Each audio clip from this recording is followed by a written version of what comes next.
பரந்தூர் போக மாட்டாரு நினச்சிக்க போயிட்டாரு. அது ஒன்றுன்னா ஒரு இன்சிடென்ட் பண்ணி தானே சார் இருக்காரு. இப்போ இந்த 25 நாளுக்குள்ளார எல்லா ஒர்க்கும் ஓவரால் ஃபினிஷ் பண்ணிட்டு டோட்டலாக உள்ள வரும். இல்ல தமிழ்நாடு பாஜக தலைவர் அண்ணாமலை கேட்கிறாரு, டிவிக்கு சினிமா ஷூட்டிங் உட்கார்ந்து பாட்டு பாடிட்டு நடிகைகளோட இடுப்பை கிள்ளிக்கிட்டு அரசியல் பண்ணிட்டு இருக்காரு விஜய். திரும்ப எனக்கு பேச தெரியுமல்ல. நீங்க அதை எப்படி பாக்குறீங்க சார்? அவர் ரீலில் தான் கிள்ளாரு. உங்கள் கட்சியில் ரயிலே கிள்றாங்களா? அப்பயே நீங்கள் பேசல. இதுக்கு ஏன் நீங்கள் வந்து பொலிட்டிக்கலில் போய் லண்டனில் போய் படிச்சு வந்தீங்க? இதுக்கு பேசாமல் திமுகவில் வந்து சிவாஜி கிருஷ்ணமூர்த்தி அண்ணா இருக்காங்கல்ல, அண்ணன் வீட்டில் ஒரு வாரம் இருந்தாலும் பெரிய ட்ரைனிங் கொடுத்துருப்பாரு அண்ணன். திமுக மாதிரி ஒரு 60-70 ஆண்டுகள் வந்து கிரவுண்ட் லெவல்ல அமைப்பு வச்சிருக்கிற ஒரு கட்சி, உங்கள்கிட்ட எதுவுமே இல்லையே, கிரவுண்ட் லெவல் வரைக்கும் ஒரு கட்டமைப்பே இல்லையே, எப்படி நீங்க வந்து ஜெயிக்க முடியும்? திமுக உங்களால் எதிர்கொள்ளவே முடியாது. கிரவுண்டு ஃபுல்லாக இருக்கலாம் சார், ஆனால் அந்த கிரவுண்டு ஃபுல்லாக இருக்கிற ஆடியன்ஸு ஒருத்தருக்காக வெயிட்டிங் சார். ஒருத்தர் பார்த்துக்கிட்டே இருக்காங்க. அவர் தான் தலைவர், நிச்சயமாக வருவார். நீங்கள் பாருங்கள் என்ன நடக்குது. இதுவே இருக்க போகிற வந்துட்டு டெப்டி சிஎம்க்கும் தலைவருக்கும் தான் பெரிய போட்டியாகவே இருக்க போகுது. தமிழ்நாடு சிஎம்ஏ டெய்லியும் ப்ரெஸ் அப் மீட் பண்றாரு, டெய்லியும் ஒரு பேட்டி கொடுக்குறாரு, டெய்லி சில விஷயங்கள் பேசுறாரு. எப்படி செட் பண்ணி வச்சா நம்மளை சார் டெய்லி சந்திக்கிறாரு, சீமான்ல சந்திக்கிறாங்க. தப்பித்தவரை நீங்கள் ப்ரெஸ் நீட்டாக கூட பேச ஆரம்பிச்சாங்க. சீமான்லாம் நேரடியா சொன்னாரு, ஒன்று சாலையில அந்த ஓரத்துல நில்லு, இல்ல இந்த ஓரத்துல நில்லு, நீ நடுவால நில்லாம் லாரி அடிச்சு செத்து போயிடுவா பாத்து. அண்ணன் கட்சி தலைவர்ன்றதை மறந்துட்டாரு, டிராஃபிக் போலீஸ் ஆயிட்டாரு. பெரியார் குறித்து இவ்வளவு பெரிய அவதூறை வந்து சீமான் பேசினப்போ அவர் வாய்மூட்டு தான் இருக்காரு, எதுவுமே பேச மாட்டேங்கிறாரு. இப்படி இருந்து எப்படி கட்சி நடத்துவீங்க நீங்க? விரைவில் தலைவர் ப்ரெஸ்ஸை சந்திப்பேன். நீங்க திருப்பி அதான் சொல்றீங்க, விரைவில் வருவாருங்கிறீங்க. பெரியாரை பத்தி பேசும்போதே வராதவர் பின்னாடி வந்து என்ன பிரயோஜனம் நான் கேட்கிறேன்.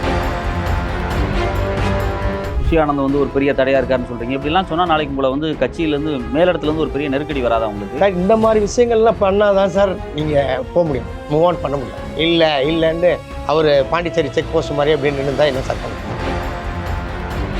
ஆனால் இது வரைக்கும் தாவேகா தரப்புல இருந்து இல்லை அஃபீஷியலாகவே வந்து நீங்கள் நாம் தமிழர் எதிர்கொள்ள மாட்டீங்க. மழை பெய்யுது சார், டாம மழை அடிக்குது சார். நைட்டு பார்த்தீங்கன்னா அந்த தவளை சத்தம் கேட்டுக்கிறேன் பார்த்தீங்கன்னா. நீங்கள் மார்னிங் பாருங்க மல்லாக்கா கிடக்கு. நான் கட்சி விட்டு தூக்க போறேன்னு புஷி ஆனந்த் சொன்னா நீங்க என்ன பண்ணுவீங்க? தூக்கிங்க.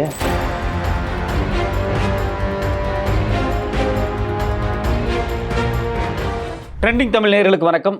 இன்றைய சிறப்பு நேர்காணலில் நம்மோடு இணைந்திருப்பது திரைக்கலைஞர், தாவேகாவின் அரசியல் பிரமுகர் திரு பாலாஜி அவர்கள். வணக்கம் சார். நல்லா இருக்கீங்களா? நல்லா இருக்கு சார்.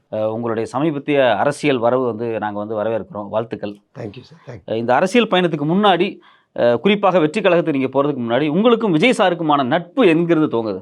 நட்பு வந்துட்டு சார் ஃபஸ்ட்டு படமே சாரோட தான் என்னுடைய ஃபஸ்ட்டு படமே, நிலாவே வா. அதில் தான் ஃபஸ்ட்டு படமே. ஃபஸ்ட்டு படத்துலேயே சார் என் கூட ரொம்ப க்ளோஸ் ஆகிட்டாருங்க. க்ளோஸ் ஆகிட்டு என்னமோ நம்ம அந்த ஸ்பாட்டில் பேசுகிறது டைமிங்கில் போய் அதை பிடிச்சிருந்தது, க்ளோஸ் ஆகிட்டார்.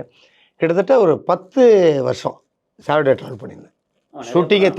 ஷூட்டிங்கும் தாண்டி சாரோட ஸ்பெண்ட் பண்ண டைமை வீட்டில் போய் உட்காந்து பேசிக்கிட்டு இருப்பேன். சாருக்கு என்ன தேவையான நான் பண்ணிக்கிட்டு இருப்பேன். நான் இந்த நட்பு வந்து எப்படின்னு கேட்டிங்கன்னா சார், அவர் அவ்வளோ உயரத்தில் இருந்தாலும் கூட டவுன் டு த எர்த்தாக தான் பழகுவார். அதுவும் ஃப்ரெண்ட்ஷிப்புக்கு அவ்வளோ முக்கியத்துவம் கொடுப்பார் சார். எனக்கு அதை மீறி வந்து நிறைய உதவிகள் பண்ணியிருக்கார். அவரும் சரி, அவருடைய தந்தையும் சரி, எஸ்எஸ்சி அப்பாவும் சரி. அப்படி ஒரு பாண்டிங்கன்னு வச்சிங்களேன். நம்ம வீட்டுக்கு வந்திருக்காரு, சாப்பிட்ருக்காரு, அதெல்லாம் பெரிய விஷயம் நமக்கு. தலையும் வந்திருக்கு, தளபதியும் வந்திருக்காரு நம்ம வீட்டுக்கு சாப்பிட. அப்படி இருக்கும்போது அவருடைய நம்ம ஒர்க் பண்ணோம். அப்போ அந்த காலகட்டத்தில் 2 பேர்கிட்டே ஒர்க் பண்ணுவேன். நான் என்ன சொல்லுவேன், எனக்கு கிடைச்ச வரம் தான். இப்போ இந்த தளபதியோட 2 பேர்த்து கூட ஒர்க் பண்ணணும்னு சொல்கிறீங்க. இப்போ 2 பேர்த்தையும் ஒரே நேரத்தில் பேலன்ஸ் பண்ண முடியுமா? அதாவது நீங்கள் வந்து தலையோட நடிக்கும் போதும் இது வந்து தளபதிக்கு பிரச்சனை ஆகாது, தளபதியோட நடிக்கும் போது தலைக்கு பிரச்சனை ஆகாது, அப்படி கான்ட்ரவர்ஷியல் ஆகாது. நான் இருக்குன்னு சொல்லிடுவேன் சார், நாளைக்கு அவர் ஷூட்டிங் தான் போகிறேன்றேன். நீங்கள் அது இல்லைன்னு சொன்னால் தான் இது இல்லை. அதுக்கு விஜய் சார் என்ன சொல்லுவார்? அங்கேயே போய் சரியாக பண்ணு கண்டுவார். அவரு கேட்பார் அதே மாதிரி, நாளைக்கு என்ன ஷூட்டிங் பாலான்னுவார். இல்லை சார் படம் தான் சார் அப்படின்னு. ஓகே அப்படின்வார். வேறு எதுவுமே இல்லை. வெளியே இவங்க ரசிகர்களாக வந்துட்டு ஒரு போராட்டமே வெளியே அவங்க 2 பேருக்குள்ள எந்த இது இருந்தால் எனக்கு தெரியல. ஏன்னா நான் 2 பேர்கிட்டே ஒர்க் பண்ணும்போதும் நான் அதை பார்த்துருக்குறேன். இப்போ அதுக்கு பிறகு நீங்கள் வந்து விஜய் சாரோட ஒரு பெரிய ட்ராவல் பண்ணியிருக்கீங்க, நிறைய படம் அவரோட சேர்ந்து நடிச்சிருக்கீங்க. இப்போ அவர் ஒரு பெரிய உச்ச நட்சத்திரம், அவருடைய ரெக்கமெண்டேஷன்ஸ், அவர் ஏற்படுத்தி கொடுத்த வாய்ப்புகள் திரைத்துறையில் உங்களுக்கு இருந்திருக்கா? இல்லை அப்படி இல்லை சார். சாருக்கு வந்துட்டு என்னென்னு கேட்டிங்கன்னா, அவரு கூடயே நான் நடித்த படங்கள் வந்து கண்டினியூஸாக ஒரு எப்படி பார்த்தா 12 படம் சார், 12 படம் கண்டினியூஸாக. இல்லை அது உங்களுக்கு ஸ்பெஷலாக அவர் ரெக்கமெண்ட் பண்ணியிருக்காரா? பாலாஜி போடுங்க அப்படின்னு சொல்லியிருக்காரா? இல்லை சார், அவர் பேர் ஹீரோன்னு போடும்போது நண்பர்கள் பேர் நம்ம பேர் போட்டுருங்க சார். அந்த கேங். ஆமாம், தாமு சார், சார்லி சார் அப்படி ஒன்று நம்ம பேர் சேர்த்துருவாங்க சார். அதில் அது வந்து அப்படியே போய் இப்போ அவருடைய நண்பர்னே சொல்ல ஆரம்பிச்சாங்க சார் எல்லா இடத்துலையுமே. அது மிகப்பெரிய சந்தோஷம் எனக்கு. சினிமாவை தாண்டி சினிமாவில் நம்ம ஒரு நண்பராக நடித்தோம், அதை தாண்டி வந்து பாலாஜி அப்படின்னாலே சார் விஜய் சார் ஃப்ரெண்டு தானே சார் அப்படின்றாங்க.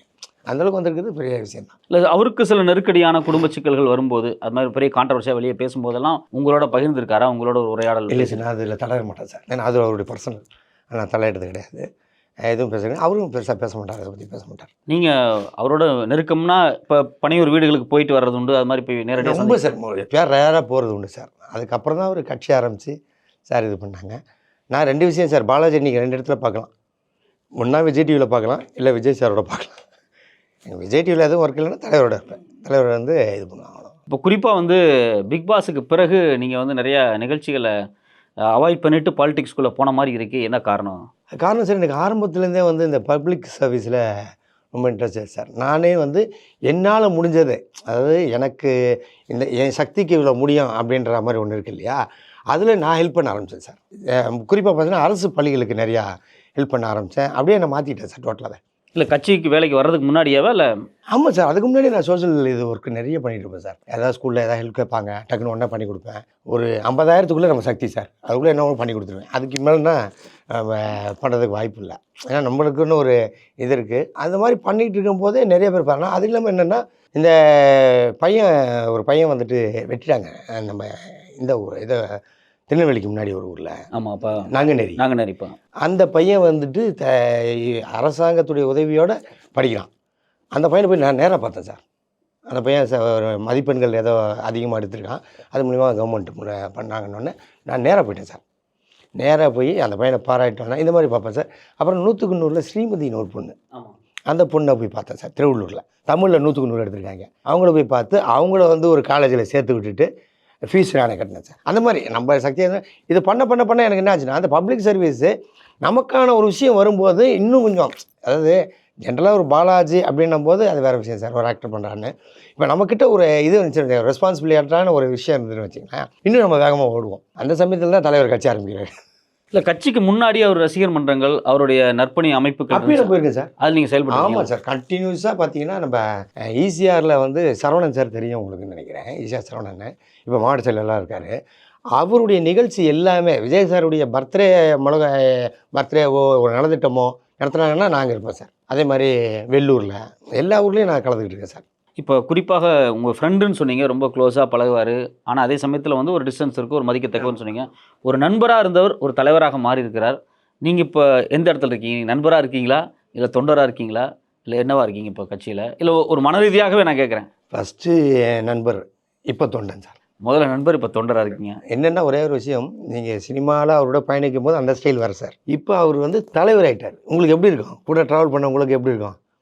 தலைவர் ஆகிட்டார், ஒரு கட்சிக்கு ஒரு தலைவராக இருக்கார் அப்படின்னும் போது நமக்கு பெரிய ஆச்சரியம் தானே சார். இப்போ இவரோட அரசியல் என்ட்ரி அப்படிங்கிறது வந்து இப்போ தற்செயலாக நடந்த ஒரு ஒன்றா, இல்லை இது வந்து ஒரு லாங் டேர்மாக இருக்குன்னு ஒரு பிளான்? மேபி அவர் லாங் பேக்காக அவருக்கு ஐடியா இருந்திருக்குன்னு நினைக்கிறேன். மேபி இப்போ செயல்பாட்டெலாம் பார்க்கும்போது உங்களுக்கு அவர் அதுக்கான இது தயாராகிட்டே இருக்காருன்னு நினைக்கிறேன் சார். அது குறித்து எங்களாவது ஏதாவது பேசியிருக்காரு அதுக்கு முன்னாடி? அதெல்லாம் எதுவும் பேசவே இல்லை சார். பட் நமக்கு இப்போ அவர் பண்ணுறது பார்க்கும்போது நீங்கள் அந்த பழைய படங்களில் பேசுகிற வசனமாகட்டும், ஒரு பாடல்களாகட்டும் பார்த்தீங்கன்னா லைட்டாக கனெக்ட் ஆகும். அப்போ இப்போ ஒரு ஐடியா இருக்குது இவருக்கு வரணும் அப்படின்னு சொல்லிட்டாரு, வந்துட்டார், மாநாடு நடத்திட்டாரு சார். 2ஆவது வருஷம் ஸ்டார்ட் ஆகிடுச்சு சார். இப்போ அவருடைய அரசியல் என்ட்ரிக்கு பிறகு இங்கே ஏற்கனவே வந்து பலமான கட்சிகள் திமுக, அதிமுக, இன்னும் பல கட்சிகள் வந்து ரொம்ப ரொம்ப பலமாக இருக்காங்க. இப்போ இந்த சூழ்நிலையில் இவருடைய என்ட்ரி அப்படிங்கிறது வந்து என்ன பாதிப்பு ஏற்படுத்தும் நீங்கள் நினைக்கிறீங்க? பாதிப்புன்னா என்னென்னு கேட்டிங்கன்னா, இவருக்கு நிறைய ஃபேன்ஸ் அதிகம் சார். ஏகப்பட்ட ஃபேன்ஸ், இவருக்கு நிறைய ஃபேன்ஸு.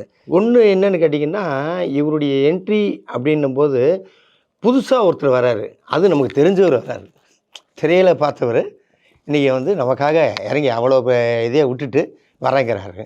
அப்படின்போது மக்கள் மனசில் ஒரு என்ன சார், இப்போ நான் ஆடியன்ஸாக பார்த்தேன், இப்போ நீங்களும் ஆடியன்ஸாக பார்த்தீங்கன்னா வச்சுங்களேன், ஒரே ஒன்று தான், ஏதாவது இப்போ நடந்துடாதா, வராரு ஏதோ ஒன்று நடந்துடாதா பார்ப்போமே அப்படின்னு சொல்லிட்டு தான் பண்ணோம். ஏன்னா ஒரே சட்டை போட்டு தான் நல்லா இருக்கிறேன் சார். டெய்லி வேறு சட்டை போடுறோம் நம்ம, ஓகேங்களா, அது நம்ம கம்ஃபர்ட் தான். அப்படி இருக்கும்போது ஒரு மாறுதல் வரட்டுமே, பார்க்கலாமே அப்படின்னு கூட இருக்கலாம் சார். இப்போ சினிமா துறையிலேருந்து இதுக்கு முன்னாடி வந்து நிறைய எக்ஸாம்பிள்ஸ் இருக்குது. பாலிட்டிஷியனாக வந்தவங்கள, குறிப்பாக எம்ஜிஆர் வந்திருக்காரு, மிகப்பெரிய செல்வாக்கோட வந்திருக்காரு. அதுக்கு பிறகு வந்து ஜெயலலிதா அம்மா வந்தாங்க. இப்போ எம்ஜிஆர், இப்போ ஜெயலலிதா அம்மாவுக்கு ஒரு பொலிட்டிக்கல் பேக்ரவுண்ட் இருந்துச்சு. எம்ஜிஆர்லாம் ஒரு திமுகவில் ஒரு பெரிய லாங் ட்ராவல் பண்ணியிருக்காரு, கட்சியினுடைய பொருளாளராகவே இருந்திருக்காரு. ஆனால் திடீர்னு ஒரு பிரபலமாக இருக்கக்கூடியவங்க அரசியலுக்குள்ளே வரும்போது பல தடுமாற்றங்கள் வருது அப்படிங்கிறாங்க. அது எப்படி வந்து ஒரு வெகுஜனமாக ஏற்றுக்கொள்ளப்பட முடியும்? அது வந்து நேற்று வரைக்கும் நடிகராக இருந்தார், இன்னைக்கு அவர் வந்து அரசியல்வாதி அப்படிங்கிறது எப்படி வந்து ஒரு வெகுஜனம் ஏற்கும்? இப்போ எடுத்த உடனே சார் இப்போ குழந்தை பிறகுன்னு வச்சுங்க, ஹாஸ்பிட்டலில் வந்த உடனே என்ன சொல்கிறாங்க, சார் உங்களுக்கு ஆம்பளை குழந்தை பிறந்திருக்கு, உங்களுக்கு பொம்பளை குழந்தை பிறந்திருக்கு அப்படின்னு சொல்கிறாங்க. என்னங்க உங்களுக்கு ஒரு டெப்டி சிஎம் பிறந்திருக்காரு, இல்லை உங்களுக்கு வந்துட்டு ஒரு கவுன்சிலர் பிறந்திருக்கு அப்படின்னு எந்த இதுன்னு சொல்லவே இல்லையே. படிப்படியாக கற்றுக்கிறது தானே சார். மேபி அவருக்கு தெரிஞ்சிருக்கலாம் சில விஷயங்கள், அவருக்கு இன்ஸ்ட்ரக்ஷன் கொடுக்கும் ஆள் இருக்குது, நல்லாவே தெரியும். இப்போ நம்ம எடுத்து வைக்கிற கால் பொலிட்டிக்கலில் எடுத்து வைக்கிற ஸ்டெப்பு வந்து ஒரு இதாக தான் இருக்கும், டேஞ்சராக தான் இருக்கும், என்ன பண்ண தெரியாது அப்படின்னு சொல்லி தான் இருக்கும்.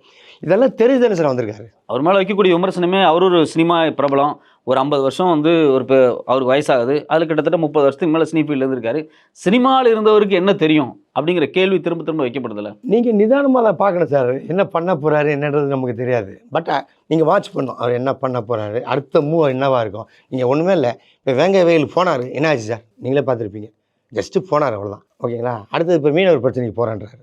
ஒரு விஷயத்தை இன்சைட் எடுத்து சொல்லும் போதே ஜர்க்காகுது சார். பரந்தூர் போனார், வேங்கை வயலுக்கு வந்துட்டு சொல்கிறாரு நான் வரப்போகிறேன் அப்படிங்கிறாரு. அதுக்குள்ளேயே 3 பேர் அரெஸ்ட் பண்ணி உள்ள வைக்கிறாங்க. இதுவே நீங்கள் பாருங்க மாட்டேறாங்க. ஏன்னா அடுத்தது என்ன பண்ண போகிறாருன்றது தெரியாது. இன்னொன்று விஜய் சார் கூட பழகின வரைக்கும் ஒரு விஷயம் சொல்கிறேன் சார், நீங்கள் ஷூட்டிங் ஸ்பாட்லேயும் சரி இப்பயும் சரி சுற்றி வாட்ச் பண்ணிட்டே இருப்பார் சார். எந்த ரியாக்ஷன் இருக்காது, வாட்ச் பண்ணிட்டே இருப்பார், எல்லாத்தையும் நோட்டீஸ் பண்ணிட்டே இருப்பார், எல்லாத்தையும் ஏற்றிக்குவார். அதுக்கப்புறம் எனக்கு சொல்லப்போனால் பிக் பாஸில் இருக்கிற அந்த 65 கேமரா விட விஜய் சார் கண் இருக்கு பாரு 2 கேமரா, இது ரொம்ப டேஞ்சரான கேமரா. அது உண்மை, நான் பழகின வரைக்கும் சொல்கிறேன். நல்லா வாட்ச் பண்ணுவார், க்ளீனாக அனலைஸ் பண்ணுவார். இதுதான் விஷயம் சொல்லுவார் சார். இல்லை அவரோட கட்சியினுடைய துவக்க விழாவாக இருக்கட்டும், இல்லை கட்சியினுடைய கட்டமைப்பாக இருக்கட்டும், இதுக்கு முன்னாடி எக்ஸ்பீரியன்ஸான எந்த ஒரு அரசியல் தலைவர்களுமே கூட இல்லை. அவர் வந்து ஒரு தனித்து நிற்கிறாரு. இப்படி இப்போ எம்ஜிஆர் நின்னார் அப்படின்னா அவர் கூட ஒரு பெரிய ஒரு திமுக பட்டாளங்கள் இருந்தாங்க. அதே மாதிரி ஜெயலலிதா இருக்கும்போதும் ஒரு பெரிய தலைமை பல கட்சிகள்லேருந்து வந்தாங்க. பண்ருட்டி ராமச்சந்திரன் மாதிரியான பல பேர் வந்து அதிமுக எஸ்டாப்ளிஷ்மெண்ட்டில் ரொம்ப ஒர்க் பண்ணியிருக்காங்க. இவர் கூட தேர்ந்தெடுத்த அரசியல்வாதியே இல்லை, அவர் எப்படி ஜெயிப்பார், அவருக்கு என்ன அரசியல் தெரிஞ்சிட போகுது அப்படிங்கிற கேள்வி வருது இல்லையா? நீ இந்த கேள்வி பயத்தினால கூட வரலாம் சார். வடிவேல் சார் சொல்கிற மாதிரி ஏய் நீ வாடா அப்படின்ட்டு ஏரியாக்குள்ளே போயிடறாருல, அந்த மாதிரி அவங்களுக்கு ஒரு பயத்தினால கூட அந்த கேள்வி வரலாம். இவர் என்னங்க தெரியும் அப்படி சொல்லிட்டா டோட்டலாகவே அவருக்கு எதுவுமே தெரியாது அப்படின்ற மாதிரி ஒரு பிம்பத்தை கொண்டாந்துடலாம் அப்படின்னு நினைக்கிறாங்க.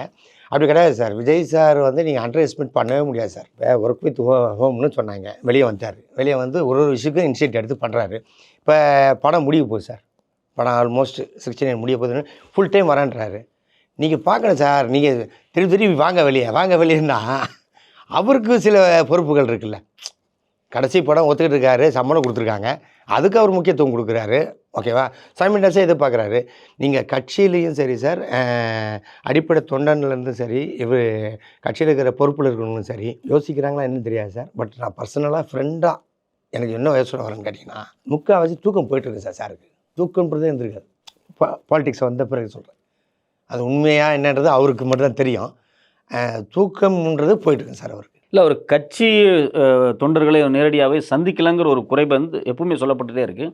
அவரை தாண்டி கட்சி வந்து இப்போ நீங்கள் ஒரு பொதுச் செயலாளர்களாக இருக்கிறாங்களாங்க சரி, கட்சியினுடைய மாவட்ட செயலராக இருக்கிறவங்க, அது மட்டும் இல்லாமல் அடுத்தடுத்த கட்டத்தில் இருக்கிறவங்கள வந்து தேர்வு செய்கிறதுல வந்து ஒரு ஜனநாயகமே இல்லை அப்படிங்கிற மாதிரியான ஒரு பேச்சுவார்த்தை நடக்குது. அதாவது அவர் இஷ்டத்துக்கு, புசி ஆனந்துக்கு இஷ்டத்துக்கு வந்து ஆட்களை தேர்வு செய்கிறாரு, அவரோட இஷ்டத்துக்கு தான் கட்சியே நடத்தப்படுது. இன்னும் சொல்ல போனால் புசி ஆனந்தோட கட்சியில் தான் விஜய் இருக்காரு அப்படிங்கிற மாதிரி பேச்சுவார்த்தை நடக்குது. இதை நீங்கள் எப்படி பார்க்குறீங்க? சொல்கிறவங்க சொல்லிட்டு தான் சார் இருக்காங்க. இதில் ஒரு விஷயம் என்னென்னா, நீங்கள் கேட்டதுனால இதை சொல்கிறேன். விஜய் சார் முதல்ல ஒரு நடிகர், அவர் வந்துட்டு ரசிகர்லாம் இருந்தாங்க, பார்த்தாரு கதாரு. இப்போ அவர் வந்து ஒரு கட்சியுடைய தலைவர் ஆகிட்டார். அப்போது அவர் ஒரு பப்ளிக் இது தான், ஒரு செவன் மாதிரி தான் அவர், பப்ளிக் செவன் மாதிரி தான் அவர். பட்டு இவங்களும் கொஞ்சம் புரிஞ்சுக்கணும். இப்போ நீங்கள் சொன்னீங்க இல்லையா, பொதுச் செயலாளராகட்டும் யாராகட்டும் கொஞ்சம் புரிஞ்சுக்கணும், பேசுனா தான் தெரியும். அவர்கிட்ட நெருங்க விடாமையே இருக்கிறதுங்கிறது அது என்ன ரீசன்றது அவங்களுக்கு தான் தெரியுமே தவிர வேறு வெளியில் யாருக்கும் எதுவும் தெரியாது சார். இல்லை இப்போ நீங்கள் சொல்லுமா, நீங்கள் இன்னொரு விஷயம் நான் சொல்கிறேன் சார், அவரை இப்போ வரைக்குமே தலைவனாக ஏற்றுக்காமல் ரசிகராகவே இருக்காங்க சார். அவங்கள ஃபஸ்ட்டு மாற்றினேன் சார். இவங்க இது யாருக்கு சொல்கிறீங்க? விஜய் சாருக்கு சொல்கிறீங்களா இல்லை புசி ஆனந்துக்கு சொல்கிறீங்களா? அவருக்கு தான் சொல்கிறேன். அவர் ஃபுல்லாகவே நான் என்ன சொல்கிறேன்னா, பொதுச் செயலாளர் அண்ணன் வந்துட்டு ஆரம்பத்துலேருந்து அவரோட ட்ராவல் பண்ணுற ஒருத்தர், அவருடைய நற்பணி பண்ணுறோம் அது இதெல்லாம் பண்ணுறாரு. ஆனால் என்னென்னு கேட்டிங்கன்னா, தன்னை தாண்டி யாரும் அவர் பார்த்துடக்கூடாதுன்றது அது ஒரு சரியில்லாத விஷயம். அவங்களுடைய குறையே இவர்கிட்ட சொன்னால் தான் அது என்னன்றது தலைவருக்கு தெரியும். ஒரு தொண்டனுடைய குறை அவன் என்ன பிரச்சனை இருக்கான்னு சொன்னால் தான் தெரியும். எதுவுமே போலனா அவன் வருத்தத்தில் தான் இருப்பான். இல்லை இப்போ நீங்கள் சொல்கிற மாதிரி புஷி ஆனந்த் வந்து விஜய் சாரை சந்திக்கிறதுக்கு இடையில ஒரு பெரிய கேட்டாக இருக்கிறாரு அப்படின்னா, எப்படி ஆதவர்ஜுனா வர்றாரு? இன்னும் சில பேர் வந்து இப்போ ரொம்ப நெருக்கமாக வர்றாங்க இல்லையா? ஆதவர்ஜுனா விஜய் அவர் பக்கத்தில் கிட்ட வந்துட்டாரே. அதுக்கு காரணம் என்னன்னு கேட்டிங்கன்னா, அவர்கிட்ட ஒரு ஆளுமை இருக்குதுன்னு வச்சுக்கோங்க. ஆதவர்ஜுனா அண்ணன் வந்து ஒரு ஆளுமையான ஆள். அதுக்கப்புறம் நீங்கள் வந்துட்டு பிரசாந்த் கிஷோர் வர்றாருன்றீங்க, பேசுகிறாருன்றீங்க எல்லாம் சொன்னால். ஆமாம், இது என்னென்னா அவர் வந்து யூக வகுப்பாளர் அப்படின்ற முறையில் வர்றாரு. ஆதவர்ஜுனா சார் வந்துட்டு அந்த எலெக்ஷன் இதெல்லாம் அவருக்கு ஆல்ரெடி எக்ஸ்பீரியன்ஸ் இருக்குது அப்படின்னால வர்றாருன்னு ஒன்று இருக்குது. பட் என்ன ஒரு விஷயம்னா, எனக்கு ஒரு சின்ன வருத்தம் என்னென்னா, நிறைய பேர் அவர் பார்க்க முடியல அப்படின்லாம் வருத்தப்படுறாங்க. ஆனால் நீங்கள் ப்ராக்டிக்கலாக யோசனை பண்ணி பார்த்தீங்கன்னா அது சாத்தியம் இல்லை சார். ஏன்னா இத்தனை பேரும் அவர்கிட்ட இது பண்ணி, ஏன்னா எல்லோரும் ஒரு ஃபோட்டோ எடுத்தால் போதும் தான் இருக்காங்க சார். அவரை வந்து அரியணையில் உட்கார வைக்கணும், அடுத்த கட்டம் போகணும் அப்படின்றதுல பெரும்பாலும் இருக்க மாதிரி எனக்கு தெரியல. இன்னும் ரசிகராக தான் இருக்காங்க. அந்த ரசிகர்களை இன்னும் தொண்டனாக மாற்றணும். இப்போ ரசிகர்களுக்கும் தொண்டருக்குமான வித்தியாசமாக நீங்கள் என்ன பார்க்குறீங்க? ரசிகர்னா என்ன சார், விசில் அடிப்பேன், படம் பார்ப்பா, 3 hours கிளம்பிடுவாங்க சார். இது அப்படி இல்லை சார். ஒரு 5 வருஷம் தலைவர் இருக்கணும், தலைவர் கூட நம்ம பயணிக்கணும், தலைவர் என்னென்ன நல்லது செய்ய போகிறாரு, என்ன விஷயம் அப்படின்னு சொன்னால் பேசிக்காக ஒரு விஷயம் சொல்கிறேன் சார். மார்னிங் வந்து இந்த விலையில்லா உணவகம்னு தலைவர் அனௌன்ஸ் பண்ணாருங்க, அது பண்ணுறாங்க. நான் என்ன சொல்ல வரேன் சார், நீங்கள் அந்த விலையில்லா உணவகம் காலில் கொடுக்கும்போது நீங்கள் ஒருத்தருக்கிட்டையும் தலைவர் வந்தால் என்ன பண்ணுவார், என்ன மாறல் கிடைக்கும், இது கிடைக்காது, நீங்கள் அப்படியே ஏற்றலை சார் மைண்டில். இல்லை அது இன்னும் சொல்லவே படலை அப்படிங்கிறாங்க இவர். அதனால சார் அவன் நாளைக்கு பொங்கல் வருமா வடை வருமா இது ஹோட்டல் ஆகிட்டான் சார். இல்லை திரு விஜய் அவர்கள் ஆட்சிக்கு வந்தால் தமிழ்நாட்டில் இது நடக்கும் அப்படின்னு இது வரைக்கும் ஒரு வார்த்தை கூட சொல்லப்படவே இல்லைல்ல. அப்புறம் எப்படி தொண்டர் அந்த வேலை செய்வான்? இவங்க இனிஷியேட் எடுத்து சொல்லணும் சார். மாவட்ட செயலர்லாம் சொல்லணும். மாவட்ட செயலர்லாம் சார் பதவின்னு ஒன்று, நான் அதெல்லாம் சார் எந்த பதவிக்கும் ஆசைப்படவே இல்லை சார். நான் ஆரம்பத்தில் சொன்னது தான் இப்பயும் சொல்கிறேன். எந்த பதவிக்கும் ஆசைப்படவே இல்லை. நான் ஒர்க் பண்ணிகிட்ருக்கேன். என் சைடில் நான் ஒர்க் பண்ணேன். அங்கே பெரிய பெரிய ஜாமான் ஒர்க் பண்ணுறாங்க. நான் தனியாக என் டீமோட என்ன பண்ணலாம் ஏது பண்ணலாம் அப்படின்னு சொல்லி அதை கச்சா முச்சான்னு இல்லாமல் என்ன யூஸாக இருக்குது தலைவருக்கு பாலாஜியால் ஏதாவது ஒரு யூஸ் இருக்குமா அப்படின்னு தான் பார்க்குறேன். இன்னொன்று சார், பொறுப்புன்னு ஒன்று வந்த பிறகு நீங்கள் ஓட்டம் ஜாஸ்தி ஆகிடும் சார். பொறுப்பு வர வரைக்கும் ஓட்டம் ஜாஸ்தி ஆகிடும். நீங்கள் பொறுப்பு ஆகிட்ட பிறகு அக்கடான உட்கார முடியல சார். ஒரு நாள் ஓடிக்கிட்டே இருக்கணும். என்ன பண்ணுறது, நீங்கள் மெயினாக என்ன ப்ராப்ளத்தை ஸ்ட்ரைட்டாக ஃபேஸ் பண்ண சார். இப்போ நீங்களே சொல்கிறீங்க கட்சிக்குள்ளே இருக்கக்கூடிய அடுத்த கட்டத்துக்கு இன்னும் அரசியல் பயிற்சி வேணும், தொண்டர்களாக வரணும், ரசிகர்கள் தொண்டர்களாக மாறணும், ஒரு அரசியல் பயிற்சி வேணும்னு சொல்கிறீங்க. அதுக்கு என்ன வேலை திட்டம் இருக்குது தாவேக்காட்ட சார்? இப்போ செயற்குழு கூட்டம் வச்சுருக்காங்க, 28 வச்சுருக்காங்க சார்.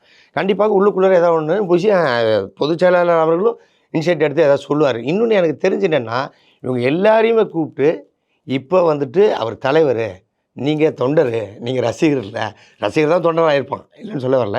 பட் அவங்களுக்கு நீங்கள் உணர்த்துங்க சார். இது என்ன பாலிடிக்ஸ் சாதாரண விஷயம் கிடையாது இல்லை. நீங்கள் அவ்வளோ பெரிய உச்சத்தில் இருக்கிறவர் எல்லாத்தையும் உதவிட்டு வராருன்னா யார் நம்பி வராரு? கிரவுண்டை நம்பி தான் வராரு, தொண்டர்கள் நம்பி தான் வராரு. இப்போ இவங்க இன்னும் இதாக இருக்கணும் தான் என்னுடைய இது சார். ஆனால் நீங்கள் தொண்டர்களே இல்லைங்கிறீங்களே, ரசிகர்கள் தான் இருக்காருங்கிறீங்க. அவரை பார்த்தா போகிறோம், அவரோட ஒரு ஃபோட்டோ எடுத்தால் போகிறோன்னு இருக்காங்க. நான் இது என்ன சொல்கிறேன்னா, இது ரசிகர்களுடைய வேலை. ஒரு தண்டனா நிற்கிறேன் சார், அவருக்காக நின்று பேசணும். இன்னும் நீங்கள் எந்த ஒரு சூழ்நிலையில் எந்த பிரச்சனை வந்தாலும் நீங்கள் ஸ்ட்ராங்காக நின்றுனேன் சார், நீங்கள் பேசணும் அதை பற்றி. இல்லை ஒரு காலத்தில் திமுகவிலிருந்து எம்ஜிஆர் பிரிஞ்சு வந்து தனி கட்சி ஆரம்பிக்கும் போது அவருக்கு ரசிகர்கள் வந்து தொண்டர்களாக மாறினாங்க அப்படின்னு ஒரு இருக்குது. ஏன்னா ஏற்கனவே பார்த்தீங்கன்னா திமுகவில் இருந்தவங்க தான் அவரோட வந்து கூட போய் பயணித்தாங்க. ஏற்கனவே அவங்க தொண்டர்களாக இருந்தாங்க. மொழி போராட்டம் மாதிரியான பல சிக்கல்களில் வந்து பார்த்து சண்டை போட்டு ஒரு கல்டிவேட் ஆகி வந்திருக்காங்க. அது மாதிரியான ஒரு பயிற்சி வந்து நீங்கள் வந்து தாவேக்கால இல்லை அப்படின்னு மேபி உள்ளுக்குள்ளே ஒரு பிளான் இருக்குமா என்னன்னு தெரியாது எனக்கு. போயிட்டு இருக்கு சார், ஏதோ சம்திங் ஏதோ ஒன்று போகுதுன்னு. நீங்கள் ஒரு புத்தகம் கொடுத்துருக்கீங்க திரு விஜய் அவர்களுக்கு நேரடியாக. அந்த புத்தகம் என்ன, எது கொடுத்தீங்க? அது வந்துட்டு சார் என்னென்னா, 38 மாவட்டத்துலேயும் என்னென்ன ப்ராப்ளம்ஸ் இருக்குது, இந்த ப்ராப்ளம்ஸை நீங்கள் எப்படி ஹேண்டில் பண்ணுவீங்க, அதை ஹேண்டில் பண்ணி எப்படி தீர்வு காணலாம். ஏன்னா சுற்றுப்பயணம் போகும்போது தலைவருக்கு கண்டிப்பாக ஒரு விஷயம் தேவை. ஏன்னா ஒரு ஊருக்கு போகிறாருன்னா அந்த ஊரில் என்ன பிரச்சனை தெரியும். அது ஒரு புக்கு மாதிரி போட்டு சார். அதே மாதிரி இன்னொரு விஷயம் என்ன பண்ணியிருக்கேன்னா, நான் வந்து ஒரு ஸ்டூடியோ ஒன்று இது பண்ணியிருக்கேன் சார். அதில் ஃபுல்லாகவே எக்யூப்மெண்ட்ஸ்லேருந்து எல்லாமே இருக்குது சார். அது ஒரு காலேஜ், அது நான் போய் பேசணுன்னு நீங்கள் எடுத்து ஹேண்ட் ஓவர் பண்ணிங்க அப்படின்ட்டாங்க. ஃபுல்லாகவே ஸ்டூடெண்ட் தான் சார், ஃபுல்லாகவே ஸ்டூடெண்ட்ஸ் தான். அவங்களும் தலைவருடைய ரசிகர்கள் தான், படிக்கிற பசங்க, பொலிட்டிக்கல் சயின்ஸ் படிக்கிற பசங்க. அவங்கள வச்சு இது ஃபுல்லாகவே நான் பண்ணேன் சார். அது என்ன ஃபார்மெட்டில் பண்ணீங்க? அது நீ ஒரு புக்கு மாதிரி போட்டோம் சார். புக்கு மாதிரி போட்டு மக்கள் பிரச்சனை போட்டுட்டு மாவட்ட வாரியா 38 மாவட்ட வாரியாக இனிஷியேட்டிவ் ஒரு இதுவாக போட்டு ப்ரீஃபாக இந்த ஊரில் இந்த பிரச்சனை, திருப்பூர்னா இந்த பிரச்சனை, தஞ்சாவூர்னா இந்த பிரச்சனை இருக்குது. இல்லை, இப்போ நீங்கள் வந்து அந்த புத்தகத்தை போட்டிருக்கீங்க, ஒரு பெரிய உழைப்பு செலுத்திருக்கீங்க, அதை வந்து நேரடியாக விஜய் அவர்கிட்ட கொடுத்துருக்கீங்க. கொடுக்கறது வந்து ரொம்ப எளிதாக முடிஞ்சுதா? இல்லை அவரை நீங்கள் சொல்கிறீங்க ஏற்கனவே புஷி ஆனந்த் ஒரு தடையாக இருக்காரு, இல்லை மற்றவங்க வந்து ஒரு கேட்டாக இருக்காங்க, அதை தாண்டி உங்களால் அதை கொடுக்க முடிஞ்சுதா? இல்லை மற்றவங்க ஃபீல் பண்ணுவாங்கல்ல நம்மளை தாண்டி ஒரு பைபாஸ் பண்ணுறாரு அப்படிங்கிறத அரசியல் சாகிட்டு தானே இருக்குதா சார்? இருக்குதா சார்? இப்போ நீங்கள் அப்போ இருக்குங்கிறீங்க ஒரு இடத்துல இருக்காங்க எல்லாருமே. அந்த இடத்துல வந்துட்டு உங்களை மீறி ஒரு கேரக்டர் உள்ளே வருது, ஓகேவா? அந்த கேரக்டர் வந்து உங்களை எதுவும் சங்கடப்படுத்துறதுக்காகவோ இது வரல. நம்ம ஃப்ரெண்டு அவர் நிற்கிறாரு, தலைவர் நிற்கிறாரு, அவருக்கு நம்ம ஏதாவது நம்ம சார்பாக பண்ணணும் அப்படின்ற இனிஷியேட் தான் போகிறோம். பட் அவங்க மைண்ட் செட் அப்படி இருந்தால் அதை பற்றி எனக்கு கவலையே கிடையாது சார். எனக்கு தேவை தலைவர் மட்டும்தான். நீங்கள் கொடுத்துட்டீங்க புக்கை தலைவர்? நேராக போனேன் சார். வண்டியில் இருந்தார், ஏதாச்சும் திரும்ப தான் அப்படின்னு சொல்லிட்டு வண்டி விட்டு இறங்கினார். இறங்கினோடனே கொடுத்தேன். அந்த ஃப்ரண்ட் பேஜை பார்த்தாரு. சொன்னேன், இது உங்கள் பயணத்துக்கு சுற்றுப்பயணத்துக்கு யூஸ்ஃபுல்லாக இருக்கா சார், படித்து பாருங்கள் சார் அப்படின்னு. ஓகேப்பா அப்படின்னாரு. அவ்வளோதான், வேறு எதுவும் இல்லை சார். அதை படித்து பார்த்தாரா? உங்களுக்கு பார்த்துருப்பார் சார், டெஃபினட்டாக பார்த்துருப்பார் சார். இல்லை உங்களுக்கு திருப்பி தொடர்பு கொண்டாங்களா? அதெல்லாம் எதுவுமே இல்லை சார், அதெல்லாம் எதுவுமே இல்லை. நான் இன்றைக்கும் சொல்கிறேன் சார், பாலாஜி வந்து தலைவருக்காக ஓடிட்டே இருப்பான் சார். ஒரு நாள் தலைவர்கிட்ட இருந்து ஒரு அழைப்பு நிச்சயமாக வரும். எனக்கு வரும்போது என் ஓட்டம் வேறு மாதிரி இருக்கும். இல்லை, நீங்கள் சொல்கிறது எனக்கு ரொம்ப வியப்பாக இருக்குது. என்னென்னா கட்சியில் உங்களுக்கு எந்த பொறுப்பு இது வரைக்கும் கொடுக்கல. உங்களை விட அவருக்கு நெருக்கமாக இல்லாத பல பேர்த்துக்கு வந்து கட்சியில் வந்து திடீர்னு பொறுப்புகள் கொடுக்கப்பட்டிருக்கு. யூடியூபராக இருந்தவங்கெல்லாம் கட்சியில் இன்றைக்கி ஒரு முக்கியமான பொறுப்புகள் வர்றாங்க. நீங்கள் ஒரு பெரிய ஒர்க்கை பண்ணி அதை கொண்டு கொடுத்து உங்களோட பொட்டன்ஷியலே நீங்கள் காமிச்சிருக்கீங்க. அதையும் நான் புத்தகத்தை பற்றி சொன்னீங்க. இதுக்கு பிறகும் உங்களுக்கு அழைப்பு வராத தாமதிக்கிறதுக்கான காரணம் என்ன? பாலாஜி வேண்டான்னு நினைக்கிறாரா விஜய்? அப்படி கிடையாது சார். அவருக்கு என்னென்னு கேட்டிங்கன்னா, சரி இவர் என்ன பண்ணுறான்னு பார்ப்போன்னு கூட வாட்ச் பண்ணிருக்கலாம். அவர் நான் தான் ஆரம்பத்தில் சொன்னேன், வாட்ச் பண்ணக்கூடிய ஆள் தான் தலைவர். பார்ப்பார், மேபி சொல்ல முடியாது. நாளை பின்ன ஏதோ ஒரு சேஞ்சஸ் ஆகி தலைவர் என்னை கூப்பிட்டு நான் ஏதோ ஒரு இது கொடுக்குறாருன்னா அப்போ நிச்சயமாக நீங்கள் என்னை பேட்டி எடுப்பீங்க. இப்போ அப்படி நடந்தால் ரொம்ப வரவேற்கிறேன். அப்படி ஒரு வாய்ப்பு கிடைச்சாலும் நாங்கள் கண்டிப்பாக. எனக்கு என்னை பொறுத்த வரைக்கும் சார் ஒரே ஒரு விஷயம் தான். இப்போ நம்ம ஃபேமிலியிலேருந்து ஒருத்தர் ஒரு இடத்துக்கு வர்றாருன்னு வச்சுங்களேன், நான் அப்படி தான் விஜய் சார் நினச்சிருக்கேன். அவர் வந்துட்டாலே போருமே சார், நமக்கு நல்லது தானே. இப்போ நீங்கள் ஒரு வேலை திட்டமாக தான் அவர்கிட்ட கொடுத்துருக்கீங்க, ஒரு ப்ரோக்ராமை நீங்கள் அவர் கையில் கொடுத்துருக்கேன். அப்போ அந்த ப்ரோக்ராமை வந்து அவர் சுற்றுப்பயணத்தில் ஃபாலோ பண்ணுவார் அப்படின்னு நீங்கள் நம்புறீங்க?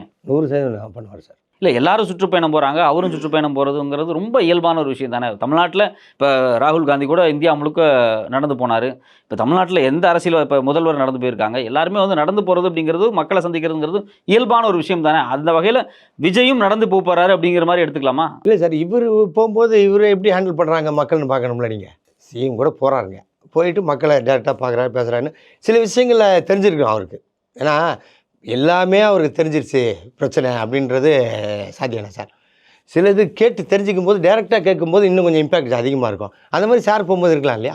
என்ன பாதிப்பு ஏற்படும் நீங்கள் நினைக்கிறீங்க? ஏன்னா இப்போ வந்து நீங்கள் மாவட்ட வாரியாக என்ன பிரச்சனைன்னு நீங்கள் சொல்லிட்டீங்க. நீங்கள் சொன்னதை அவர் பேசுவார், இல்லை நீங்கள் சொன்ன விஷயத்தை அவர் சால்வ் பண்ணுறதுக்கு ப்ரோக்ராம் பண்ணுவார் நீங்கள் எதிர்பார்க்குறீங்களா? இல்லை மாவட்ட வாரியாக போகும்போது நிச்சயமாக நடக்குது சார். ஏன்னா அது வந்து ஆத்மார்த்தமாக சொல்லணும்னா, தலைவர் போய் அந்த இடத்துல அந்த பிரச்சனை என்ன அப்படின்னு தெரிஞ்சு பேசினார்னா அது இன்னும் அவருக்கு தான் சார் கூடுதல் இதாக இருக்கும்னு நான் நினைக்கிறேன். இல்லை, நீங்களே சொல்கிறீங்க இன்னும் ரசிகர்களாக தான் இருக்காங்க அப்படிங்கிறீங்க. இப்போ அவர் முதல் தடவை நடந்து போகும்போது எல்லாரும் ரசிகர்களாக அவரை பார்க்க தான் வருவாங்களே தவிர அது எப்படி ஓட்டாக மாறும்? அதுக்கு வாய்ப்பு இருக்கா? வாய்ப்பு இருக்கும் சார். ஏன்னா நீங்கள் வந்து முதலே நான் ஒரு இதில் சொன்னது தான் இப்போ சொல்கிறாங்க. உங்களுக்கு ஒரு விஷயம் என்னென்னா, நீங்கள் ஒரு விஷயம் நினைப்பீங்க, அதே விஷயம் நான் நினைப்போம்ல. அந்த மாதிரி என்னென்னு கேட்டிங்கன்னா, வீட்டுக்கு ஒரு ஓட்டு போட்டாலே தலைவர் ஜெயிச்சிருவான்றது மாநாட்டும் போதே சொன்னேன். அதான் இப்போ சொன்னார் சாரும், பிரசாந்த் சாரும். இப்போ என்னென்னா, அது ஒரு விஷயம் நீங்கள் ஃபுல்லாகவே சார் வீட்டிலே பார்த்தீங்கன்னா, அப்பா ஒரு கட்சியில் இருக்கார், பையன் தாவேக்காரர் இருக்கான். அப்போ பார்த்தீங்கன்னா வீட்டுக்குள்ளேயே பாருங்கள் இது இருக்கு. நீங்கள் அப்படி எடுத்துக்கிட்டிங்கன்னா சார் போகும்போது இம்பேக்ட் அதிகமாக இருக்குது சார். நம்ம அவர் பேசுகிற விதம், ஒருவேளை இவருக்கு போட்டால் நம்ம நல்லது நடக்கும். அது சார் ஒரு நம்பிக்கை சார். இப்போ இவரோட நடைப்பயணம் வந்து பிரசாந்த் கிஷோரோ இல்லை வந்து ஆதவ அர்ஜுனாங்க மாதிரியான ஸ்ட்ராட்டஜிஸ்ட் பிளான் பண்ணுறது தானா? மேபி இருக்கலாம். அப்போ அவர் தொண்டர்கள் பேச்சை கேட்குறதில்ல. யார் சார்? திரு விஜய் அவர்கள் வந்து கட்சியினுடைய பொதுச் செயலாளர்களோ மற்ற தொண்டர்களோ என்ன முடிவு பண்ணுறாங்களோ அதை கேட்காம ஸ்ட்ராட்டஜி இவங்கெல்லாம் முடிவு பண்ணுறதில்ல சார். இவங்கெல்லாம் முடிவு பண்ணி ஒரு விஷயத்தை இது பண்ணி அனௌன்ஸ் பண்ணுறாங்கல்ல. இப்போ சொல்லாமல் ஒரு ஊருக்கு போல அவர் நான் வந்து சுற்றுப்பயணம் மேற்கொள்ள போகிறேன்னு தானே சொல்கிறாரு. அப்போ இன்னும் அவங்களுக்கு இதாக இருக்கும் சார். இல்லை, பிரசாந்த் கிஷோர் மாதிரியான ஆட்களுக்கு 100 கோடி கொடுக்கணும், 200 கோடி கொடுக்கணும், 500 கோடி வரைக்கும் கொடுக்கணும்.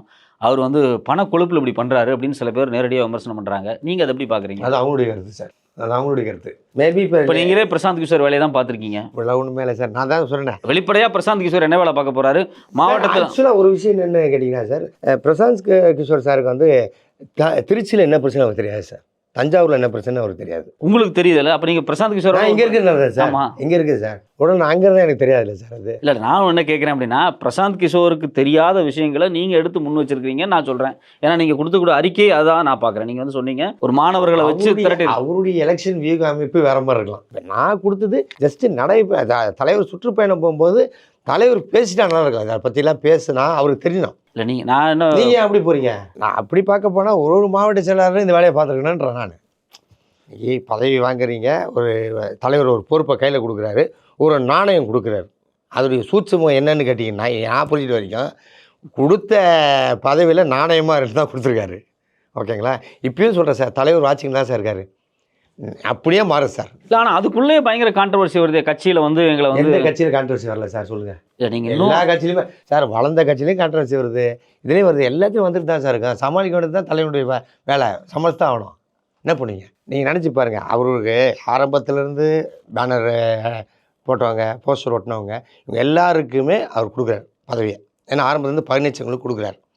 பட் அவங்களுடைய ஓட்டம் என்னவா இருக்கும், என்ன பண்ண போகிறாங்க நெக்ஸ்ட்டு அப்படின்னு கூட இருக்கலாம்ல. இல்லை, தமிழ்நாடு பாஜக தலைவர் அண்ணாமலை கேட்குறாரு, 50 வயசு வரைக்கும் அவர் என்ன பண்ணார், அது சினிமாவில் வந்து பெண்களோட இடுப்பை பிடிச்சி கேட்டு இருந்தவர், இப்போ அவருக்கு என்ன அரசியல் தெரியும் அப்படிங்கிற மாதிரி பேசுகிறாரு. நீங்கள் அதை எப்படி பார்க்குறீங்க சார்? அவர் ரீலில் தான் கிள்னார். உங்கள் கட்சியில் ரயிலே கிள்றாங்களா? அப்போ நீங்கள் பேசலை. இப்போ அண்ணாமலை சார் வந்து ஒரு IAS அதிகாரியாக இருந்திருக்காங்க. அதுக்கப்புறம் வந்து இப்போ மாநில தலைவராக இருக்கார். ஒரு பேசும்போது பயங்கர நாகரிகமாக தான் பேசக்கூடிய ஆள். அன்றைக்கி ஏன் அப்படி பேசினாருன்னா நமக்கு தெரியாது. நான் என்ன சொல்ல வரேன், இப்படி நீங்கள் பேச வேண்டிய அவசியமே இல்லையா? அவரை உங்கள் மேலே ஒரு பெரிய ரெஸ்பெக்டில் இருந்திருப்பாங்க. 100% ரெஸ்பெக்டாக பேசக்கூடிய ஆள் தான் சார் அண்ணாமலை சார். ஏன் இந்த சமயத்தில் மட்டும் இப்படி பேசிட்டாருன்றது தெரியல நமக்கு. அது சபநாகரிகம் இல்லாத ஒரு பேச்சாக இருந்துச்சு ஃபஸ்ட்டு ஒன்று. இன்னொன்று, எங்களோட எக்ஸ்பீரியன்ஸ் அதிகம் அவருக்கு. ஓகேங்களா? ஒரு அதிகாரியாக இருந்திருக்காரு, இப்போ மாநில தலைவராக இருக்கார், எக்ஸ்பீரியன்ஸ் அதிகம். இந்த வார்த்தையை சொல்ல வேண்டிய அவசியம் என்ன இருக்குது? இதுக்கு ஏன் நீங்கள் வந்து பொலிட்டிக்கலில் போய் லண்டனில் போய் படித்து வந்தீங்க? இதுக்கு பேசாமல் திமுகவில் வந்து சிவாஜி கிருஷ்ணமூர்த்தி அண்ணா இருக்காங்கல்ல, அண்ணன் வீட்டில் ஒரு வாரம் இருந்தாலும் பெரிய ட்ரைனிங் கொடுத்துருப்பாரு அண்ணன். என்னண்ணே?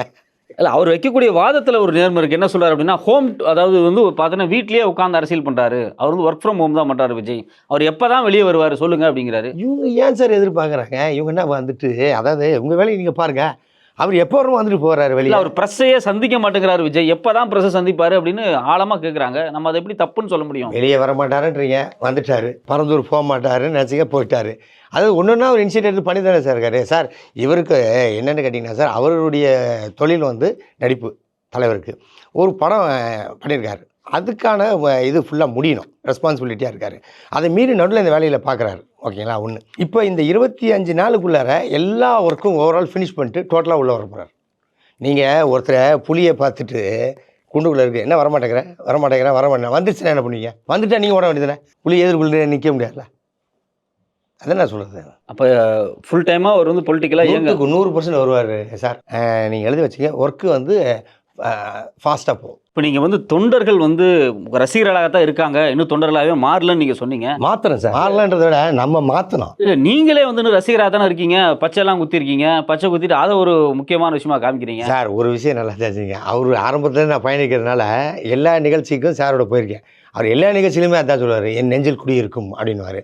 இது கேட்டு கேட்டு கேட்டு கேட்டு இதாகி எனக்கு இந்த சட்டை மேலே வந்துட்டு அவர் ஃபோட்டோ போட்டு சீன் போடுறது, நான் வந்துட்டு ரொம்ப விசுவாசமாக இருக்கேன்னு காட்டுறது, அதெல்லாம் உண்மையான விசுவாசமா? நீ எந்த எண்டுக்கும் போனான்.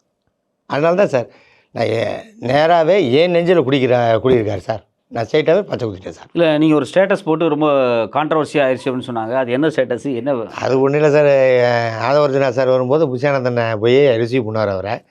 நான் கீழே பச்சை குத்துற ஃபோட்டோ போட்டிருப்பேன் சார். அது மேலே என்ன போட்டுருக்காங்கன்னா, இன்றைக்கி புதுசாக வந்த லவ்வரோட நீ ஜாலியாக இருக்கிற, ஆனால் தற்கூரி நான் உன்னையே நினச்சிக்கிட்டு இருக்கேன்னு போட்டாங்க சார். அது ஒரு பெரிய இஷ்யூ ஆக்கி. இல்லை, அப்போ உங்களுக்கு வந்து தெளிவாக தெரியுது அந்த கட்சிக்குள்ளே வந்து இன்றைக்கி வர்றவங்களுக்கு முக்கியத்துவம் கொடுக்கப்படுது அப்படின்னு.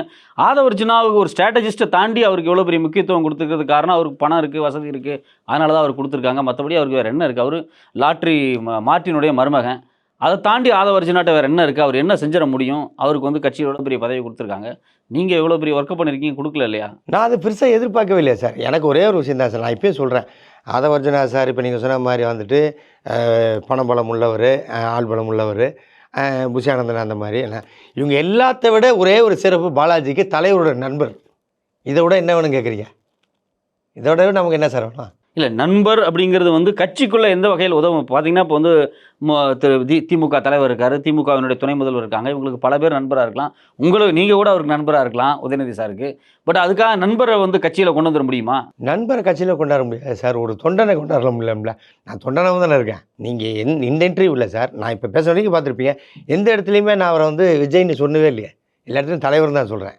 இப்போ நம்ம அவர் மேலே எந்த அளவுக்கு ரெஸ்பெக்ட் வைக்கிறோம், எப்படி இருக்குன்றத பார்க்குறாங்க.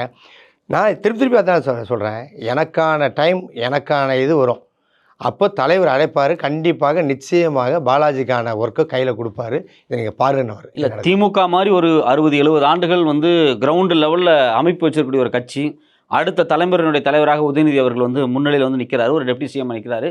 கிரவுண்டு வரைக்கும் கட்சி இருக்குது, உங்கள்கிட்ட எதுவுமே இல்லையே, கிரவுண்ட் லெவல் வரைக்கும் ஒரு கட்டமைப்பே இல்லையே, எப்படி நீங்கள் வந்து ஜெயிக்க முடியும்? திமுக உங்களால் எதிர்கொள்ளவே முடியாது சார். கிரவுண்டு ஃபுல்லாக இருக்கலாம் சார், ஆனால் அந்த கிரவுண்டு ஃபுல்லாக இருக்கிற ஆடியன்ஸு ஒருத்தருக்காக வெயிட்டிங் சார். ஒருத்தர் பார்த்துக்கிட்டே இருக்காங்க. அவர் தான் தலைவர், நிச்சயமாக வருவார். நீங்கள் பாருங்கள் என்ன நடக்குன்னு. நீங்களே சொல்கிறீங்க, இதுவே இருக்க போகிறத வந்துட்டு டெப்டி சிஎம்க்கும் தலைவருக்கும் தான் பெரிய போட்டியாகவே இருக்க போகுது எனக்கு தெரிஞ்சு. இல்லை, தமிழ்நாடு சிஎம்ஏ டெய்லியும் ப்ரெஸ்ஸப் மீட் பண்ணுறாரு, டெய்லியும் ஒரு பேட்டி கொடுக்குறாரு, டெய்லி சில விஷயங்கள் பேசுகிறாரு. உங்கள் தலைவர் வெளியவே வரமாட்டேங்கிறாருல. மக்களுக்கு ஆப்வியஸாக மக்களை விட்டுருங்க, தொண்டர்களுக்கு ஒரு ஏக்கம் இல்லை, என்னடா நம்ம தலைவர் இவரை நம்பி தான் நம்ம கட்சிக்கு வர்றோம், இவர் வெளியவே வரமாட்டேங்கிறாரு, சிஎம், டெப்டி சிஎம், எதிர்கட்சி இல்லை நாம் தமிழர் இவங்க எல்லாரும் ப்ரெஸ் மீட் பண்ணுறாங்க அப்படிங்கிற கேள்வி வருதா இல்லையா? எப்படி செட் பண்ணி வச்சா? இல்லை, ஏதோ ஒரு வகை செட் பண்ணிட்டா நாங்கள் பேட்டி கொடுக்குறோம் அப்படின்னு பேசுகிறதுக்கா?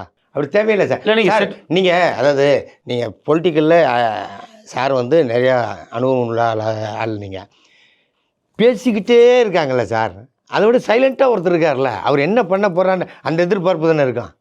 நீங்கள் அண்ணாமலை சார் டெய்லி சந்திக்கிறாரு, சீமானா சந்திக்கிறாங்க, ஓகேங்களா? தப்பி தவிர நீங்கள் ப்ரெஸ் நீட்டாக கூட பேச ஆரம்பிச்சுறாங்க சார். ஏன்னா அவங்களுக்கு பழகிடுச்சு சார். அது ஒரு அடிஷன் மாதிரி ஆயிடுச்சுன்னு வச்சுங்களேன். மைக்கை பார்த்தோன்னே பேசுகிறேன், நம்ம டன்னு பேசுகிறேன், அவ்வளோ தானே. இல்லை, சீமான்லாம் நேரடியாக சொன்னார், ஒன்று விஜய் வந்து இந்த பக்கம் நிற்கணும், அந்த பக்கம் நிற்கணும், நடு ரோட்லாம் அடித்து செத்துருவேன். அண்ணன் கட்சி தலைவர்ன்றதை மறந்துட்டார், டிராஃபிக் போலீஸ் ஆகிட்டார். அண்ணன் வந்து பேசக்கூடியதான். ஆனால் ஒரு விஷயம் சார், அவர் போல்ட்னஸ் தான். ஆனால் சில இடங்களில் பயங்கரமாக இப்போ ரீசெண்ட் டேஸாக ரொம்ப எமோஷனல் ஆகிறாரு. நானே வருத்தப்பட்டேன் சார். ஒரு மனுஷன் எவ்வளவு டென்ஷனில் எப்படி இருக்க முடியும் ஒரு மனுஷன்னு? ஆனால் இருக்காரே சார். இல்லை, சீமானுடைய கோபத்துக்கு காரணமே விஜய் தான் அப்படிங்கிறாங்க. ஏன் சார், என்ன தட்டை பிடிக்கிட்டாரா சாப்பிடும்போது? இல்லை, தட்டை பிடிங்கிருவீங்க அப்படின்னு நினைக்கிறாரோ அப்படின்னு தெரியலையா? இப்போ உள்ளங்கையில் வாங்கி சாப்பிட்டு போயிடுதுன்னா? இல்லை, அவர் கட்சி வந்தார், அவருடைய கொள்கை தலைவராக பெரியாரை டிக்ளேர் பண்ணார். பெரியாரை டிக்ளேர் பண்ணதுக்கு பிறகு தானே சீமான் பெரியாரை பற்றி இவ்வளோ அசிங்கமாக பேசுகிறாரு. இன்னொரு பக்கம் விஜய் அவர்களும் அமைதியாக தானே இருக்கார். பெரியார் குறித்து இவ்வளோ பெரிய அவதூறை வந்து சீமான் பேசினப்பவும் அவர் வாய்மூட்டு தான் இருக்கார், எதுவுமே பேச மாட்டேங்கிறாரு. இப்படி இருந்து எப்படி கட்சி நடத்துவீங்க நீங்கள்? சார் அப்படி இல்லை சார், இது எல்லாத்துக்குமே ஒரு நாள் நீங்கள் கேட்குற மாதிரியே ஓகேங்களா, விரைவில் தலைவர் ப்ரெஸ்ஸை சந்திப்பார். இல்லை, நீங்கள் திருப்பி அதான் சொல்கிறீங்க, விரைவில் வருவாருங்கிறீங்க. பெரியாரை பற்றி பேசும்போதே வராதவர் பின்னாடி வந்து என்ன பிரயோஜனம் நான் கேட்குறேன். அப்போ வந்து அவர் என்ன சொல்கிறான்னு பாருங்கள். அப்போ வந்து அவர் என்ன சொல்ல போகிறான்னு பாருங்கள் சார். ஒருத்தர் அவருடைய ஸ்ட்ராட்டஜியாக கூட இருக்கலாம், பேசாமல் இருக்கிறது, வாட்ச் பண்ணுறது, இது ஸ்ட்ராட்டஜியாக இருக்கலாம். பட் நீங்கள் இந்த 25 டேஸ் கழிச்சு என்ன நடக்க போது பாருங்களேன். இல்லை, தொடர்ச்சியாக நாம் தமிழர் வந்து சோஷியல் மீடியாவில் தாவேக்காவை விமர்சனம் பண்ணி கொச்சையாக 2ஆம் தரமாக எழுதிக்கிட்டே தான் இருக்காங்க, சண்டை போட்டு தான் இருக்காங்க நாம் தமிழர்லாம். ஆனால் இது வரைக்கும் தாவேக்கா தரப்புலேருந்து இல்லை அஃபீஷியலாகவே வந்து நீங்கள் நாம் தமிழர் எதிர்கொள்ளவே மாட்டேங்க. மழை பெய்யும் சார், மழை அடிக்கும் சார். நைட்டு பார்த்தீங்கன்னா அந்த தவளை சத்தம் கேட்டுட்டேன் பார்த்தீங்களா, குறவரான்னு இந்த பக்கம் வீங்கினேன். நீங்கள் மார்னிங் பாருங்கள், மல்லாக்கா கிடக்கும், மழை நின்றோம். ஆனால் கத்தி இது என்ன போகுது, தொடர்ச்சியாக கத்தி இரிட்டேஷன் ஆகிடும் சார், ஓகேங்களா? இவங்க கத்தி டயர்ட் ஆகட்டும், அப்புறம் நம்ம பார்த்துக்கலாம் அப்படின்னு கூட இருக்கலாம் இல்லையா? இது ஒரு ஸ்ட்ராட்டஜியாக நீங்கள் பார்க்குறீங்க? 100% சார். உங்களை வந்து தடுக்கிறாங்க, நீங்கள் நிகழ்ச்சிக்கு போக முடியல, இது விஜய் சாருக்கு தெரியுமா? தெரியும் சார். புஷியானந்தம் வந்து ஒரு பெரிய தடையாக இருக்காருன்னு சொல்கிறீங்க. நீங்கள் ஏன் வந்துட்டு ஒரு அடிப்படை தொண்டனுக்கு இருக்கிற பிரச்சனையை ஏன் சொல்ல விட மாட்டேங்கிறீங்க? ஏன் தலைவருக்கு அதுக்கு போக மாட்டேங்க? ஒரு பிரச்சனை இருக்குது அப்படின்னா தாவேக்கா வந்து இது வரைக்கும் எந்த போராட்டம் பண்ண மாட்டேங்குதுல்ல, அதான் ஒரு பெரிய கேள்வியாக இருக்குது. மக்கள்கிட்ட நீங்கள் எப்படி கனெக்ட் ஆவீங்க? நீங்கள் வந்து வாட்ஸ்அப்பில் மட்டுமே நீங்கள் வந்து கனெக்ட் ஆகலாம், அப்படி இல்லை ஒரு விஜய் அவருடைய படத்தையோ அவருடைய ஏதோ ஒரு ஸ்பீச்சையோ வச்சு மட்டுமே கனெக்ட் ஆகலாம்னு நினைக்கிறீங்களா? ப்ரெஸ்ஸை விட மாட்டேங்கிறீங்க ஒரு கூட்டம் நடந்துச்சுன்னா. அது மட்டும் இல்லாமல் ஒரு QR கோடு வச்சு ஆட்களை வந்து தடுக்கிறீங்க. இதெல்லாமே வந்து நீங்கள் கட்சி ஆரம்பிக்கும் போதே ஜனநாயகமாக இல்லையே. ஒரு நடிப்பு உச்சத்தில் இருக்கிறான் நம்ம பையன், அப்படி அது ஒரு சந்தோஷம். அதை தாண்டி ஒரு கட்சிக்கு தலைவன் ஆகிட்டாரு. இப்போ அடுத்தது